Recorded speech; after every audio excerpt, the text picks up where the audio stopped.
Core Values in Filipino Drama and Film by Nicanor G. Tiongson. There is no doubt that cinema has risen as one of the most popular means of mass communication in contemporary Philippines. Movie theaters dot cities, town, and other important commercial centers from Apari to Holo. Through these theaters, Nora Honor has truly become a national figure and Tagalog has risen to the status of a real national language. Indeed, movie theaters have become as important to us today as churches were in the last century. Sad to say, the principal values encountered in most Filipino movies today are the same negative values they have inherited from the traditional dramas which migrated, so to speak, from stage to screen and provided the latter for the longest time with both form, content, and most of all, worldview. Four of these values, which we must single out for their prevalence, perseverance, and perniciousness, may be encapsulated in the following statements.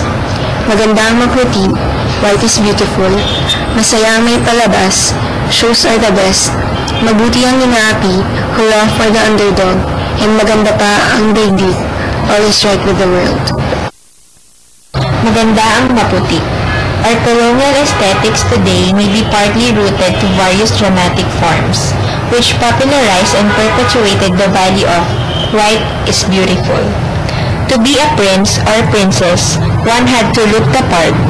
One had to have the matangos na ilong, malaking mata, maliit na bibig, and most of all, maputing balat.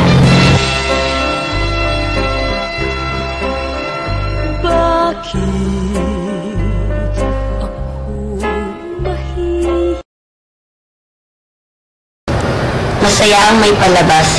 Traditional Philippine drama of the Christianized regions, but during and after the Spanish regime, all fulfill the one predominant demand in masses made on their dramas: entertainment. In the past, as well as in the present, this obsession with entertainment can be satisfied by any of the following ingredients: bakbakan, iyakan, sayawan, kantahan, tawan. Mabuti ang inaapi. The value of making a hero of the underdog and of enthroning suffering and submissiveness was propagated and legitimized by the colonial regimes of Spain and America and the Philippines. In Spanish times, the two principal forms of literature and their dramatic counterparts set up two principal types of heroes for the Indians' edification and emulation: the Passion and its dramatic counterpart, the Cenaculo, had Christ as madiling tao, whose main virtue seemed to be the lack of a backbone and whose acute anemia of the wall was more than compensated for by malfunctioning ear glands.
Kaya nga paligilis Baka gusto mo tayo muna. Ito, may ina mo. Hindi po sir, ayos lang po ako. Sige, para sa'yo talaga ito. Pinag-kilit ako ito. Sige na. Sige po sir, salamat po. Sige.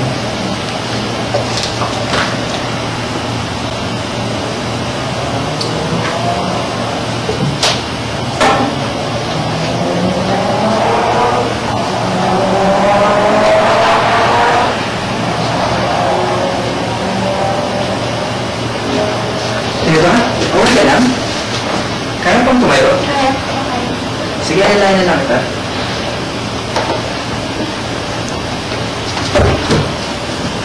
Sige, malapit na, malapit na.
Maganda pa ang daigdig.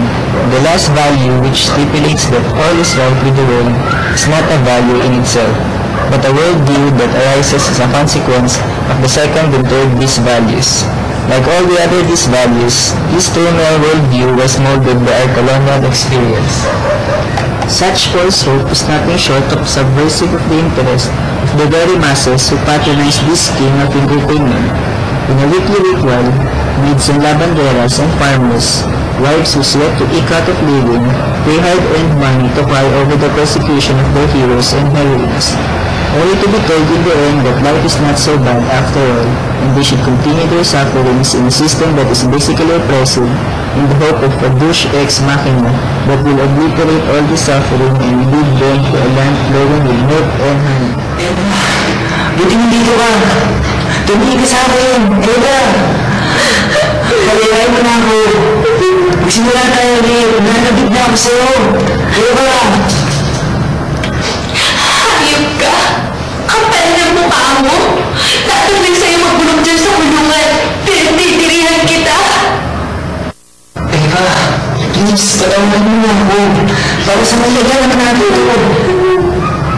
Anak, hindi ka nararapat maging isang ama. Eva! Eva, bumalik ka! Eva!